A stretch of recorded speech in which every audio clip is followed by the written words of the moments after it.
Hey friends, I just wanted to talk to you about an article I just heard about by BuzzFeed, and it's entitled, "I Still Hate Him. People Who Get Divorced Months After Being Married Are Revealing the Shocking Reasons Why." Well, I'll have to tell you that that is a sad article, and I want to tell you that there are plenty of things that you can do to avoid being in a situation like they were. The first thing I would say is you want to make sure that you know the person very well before you marry them. You should spend time with your potential spouse, with their family, with their friends, maybe even take a road trip with them and really get to know one another. I would highly recommend you take a marriage assessment, which, by the way, I can help you with. I am a certified SYMBIS marriage assessment leader, so you can take the SYMBIS marriage assessment, which stands for Saving Your Marriage Before It Starts. My husband and I actually had read the book prior to getting married, and it really set us up with a firm foundation of understanding one another, our roles, our expectations of what marriage would be like. And I'll tell you, it really did make a difference. We're married, going to be 28 years next month. So I would highly recommend getting to know each other very well before you get married. The second thing I want to tell you is that if there is anything about this person that you're just, any little red flags, anything that you cannot accept about them at the altar, don't get married. Too many people make the mistake that marriage will change this person, or I will change this person after we get married. I'll work on them. Big mistake. You cannot change anyone but yourself. And so if there is anything that you hesitate about this person, about spending the rest of your life with them, then do not get married. You need to take your marriage seriously and work on the things that need to be worked on together. But if there's anything big that you cannot deal with, do not get married. Period. If you can't accept them at the altar, if they never changed a bit, then do not marry them. The third thing I'd like to remind everyone is that marriage is a covenant. It's not a contract. When you take vows, you're taking those vows before God. As a Christian, I believe that marriage should be for life because marriage is a representation to the world what God and the church are like. God is faithful to his church. We should be faithful to our spouses, and it is an awesome opportunity for us to bring God glory when others see what we have and say, wow, I want that. So don't take marriage lightly. Don't say, well, if it doesn't work out, we can just get a divorce. If you feel like that, don't get married. Save both of yourselves some heartache.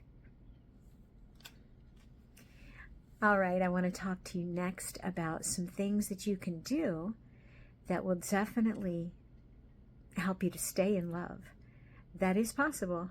I can say from experience, I still love my husband very much. We're both very much in love. You just need to keep doing the things that you were doing that made you fall in love in the first place. What were some of the things you did? Did you listen to each other? Did you compliment one another? Did you spend time together? Were you affectionate? Did you give gifts? Did you do things to help each other? All of these things are ways that you can make deposits into each other's love bank accounts. And that's what you want to do. You want to keep their love banks full. And if you keep their love bank full, you're going to stay in love. So what were the things that they loved about you? What were the things that made them want to get married to you in the first place? Keep doing it. Don't take each other for granted. Keep doing the things that made you fall in love, and you will stay in love. Now, there's another part of this, and in a lot of these articles, or the stories in this article, it seemed to me that they were falling into some of these traps. And the thing about why people who were married and once in love can end up hating each other is because when you are married to someone, you are around them constantly, day in and day out. And if they are doing things that cause you to be hurt or in pain, and you cannot just get away from them because you live with them, these are things you want to avoid at all costs. These things will tear down your love. So here they are. Number 1, dishonesty. Do not be dishonest with each other. Tell the truth, both now in the things, where will you be? What are you doing? What are your plans? Be honest with each other about your past. Don't let anything stay hidden, because whatever is in the dark will have power over you. So honesty is very important in a marriage.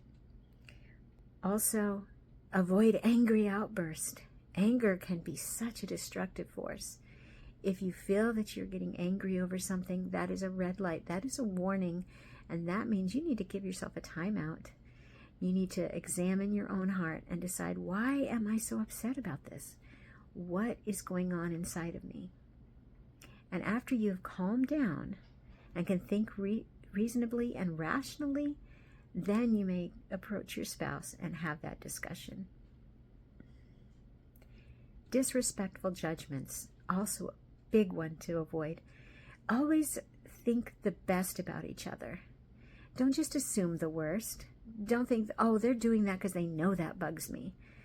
Don't assume the worst. Think the best about your spouse. Avoid disrespectful judgments.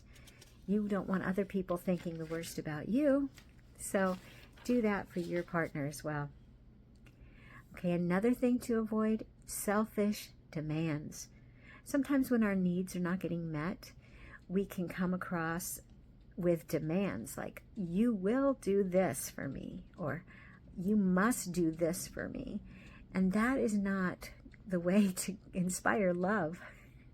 Nobody wants to be told what they must do and what they have to do. So avoid selfish demands.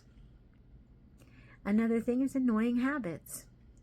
If you know that you're doing something that bothers your spouse and you can stop, then do it. There is room here, I think, for acceptance as well, because a lot of times we can be so picky and we can be so critical, and maybe sometimes we just need to accept a person's faults. That's their wiring. They've been doing this since they were children, and so sometimes maybe we need to just overlook some of those things. None of us are perfect, so have some grace and some elbow room. But if you know that what you're doing is bothering your spouse, then please pick up the dirty underwear and put them in the hamper. Pick up your socks. Don't leave your dishes on the table. Take them to the sink. Maybe even put them in the dishwasher. Just some ideas. And the last thing that destroys love in a marriage is when you act independently of one another. If you are constantly living separate lives, how can you ever become one? You have your job, he has his job. You have your friends, he has his friends. You have your money, he has his money. These are all examples of independent behavior. Obviously, you're not necessarily going to be with each other 24/7, but when you make plans and decisions separate and independent of your spouse, then you are tearing down your love for each other. You are not becoming one. Is there a reason that you don't want to share your friendships with your husband? Is there a reason that you are holding back money for yourself? Is it your plan B in case things don't work out? Avoid independent behavior. If you do these things, build up your love by making deposits, doing the things that you did at the beginning, and if you avoid doing things that tear down the love, you guys are going to avoid divorce. You guys are going to stay in love. So if you have any questions, you want to talk to me further about these things, I'd love to take you through a Symbis assessment. Contact me in the comments below. Thanks.